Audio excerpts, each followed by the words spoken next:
Hi everyone, my name is Raquel. I'm a visual journalist with the New England News Collaborative, and I am based in Hartford, Connecticut, but I'm currently in Old Lyme to see some swallows.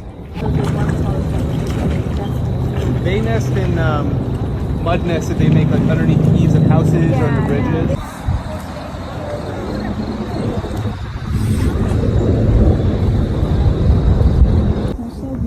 Yeah. So this is the first couple hints. You see a couple here and there. And then all of a sudden they're there.